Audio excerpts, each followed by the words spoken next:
Mesin politik Amerika Serikat memanas oleh kampanye Pilpres 2024 Donald Trump, JD Vance versus Kamala Harris Tim Walz.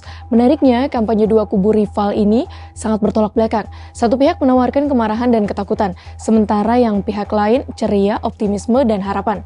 Bagaimana kampanyenya dan siapa yang lebih populer serta bisa menarik banyak suara? Berikut petikan kampanye Capres AS Donald Trump saat di Palm Beach, Florida 8 Agustus 2024.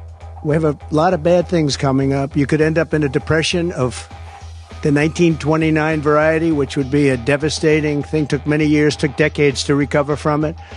Kalau ini nada kampanye dari cawapres Tim Walz, pendamping Kamala Harris di Arizona 9 Agustus 2024. Arizona, bring that joy with you. Bring those smiles. Bring that positive future as you join me. Dari kedua sampel ini bisa dibilang capres dari Partai Republik Donald Trump kampanyenya berisi kemarahan dan ketakutan. Sebaliknya, kampanye dari pasangan Partai Demokrat Kamala Harris Tim Walz isinya kegembiraan dan nada positif. Meski berbeda sikap, kampanye Trump ataupun Harris sama-sama berlandaskan hasil jajak pendapat kantor berita Associated Press dan NORC pada Juli 2024. Survei itu menyebutkan 1 dari 7 warga Amerika Serikat meyakini negara mereka menuju pengambilan kebijakan yang keliru. Lalu bagaimana pengamat merespons gaya dan pesan kampanye Donald Trump, JD Vance, dan Kamala Harris Tim Walz? Pakar komunikasi dan media Universitas Michigan, Yana Krupnikov menyebut jika Trump sengaja membuat iklan rasa takut yang ditujukan agar warga Amerika Serikat tidak memilih Harris yang diklaim sebagai petahana. The research would predict that the incumbent, and I guess here we can consider Harris a sort of incumbent, would always go positive, speaking to what has been accomplished during their time in office. You do see some negative messaging from Trump.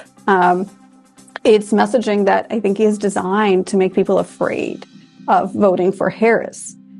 But again, what's interesting about that is that fear ads, these ads that try to make us afraid, have a really storied history in American presidential elections, especially often related to people who are challengers, as Trump is in this case.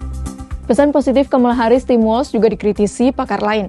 Pakar komunikasi politik Universitas Missouri, Profesor Ben Warner menyebut jika banyak orang tidak begitu menerima pesan positif yang bisa ditanggapi dengan sinisme. You know, a lot of research shows that people aren't as receptive to positive messages, and you know, if somebody comes out and says, well, this is what I'm going to do for you, they might say, well, politicians make empty promises, or how are you going to get that done? And so I think there may be a lot of cynicism, particularly with what are sometimes called the double haters or the skeptics, the people who aren't really sure they want to vote for either candidate. So I think that's a challenging audience to reach because they're not necessarily plugged in, they don't want to hear negativity, and they're skeptical of a positive message.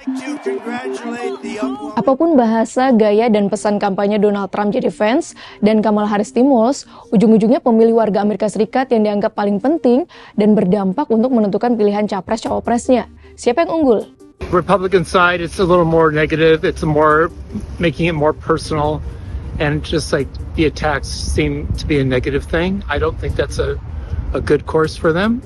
I think Kamala Harris and her VP pick are much more hopeful and positive for everybody. But for the most part, I feel like Kamala's going on the approach of, let me just tell you what I've done and what I plan on doing, versus Trump. He's on the slander.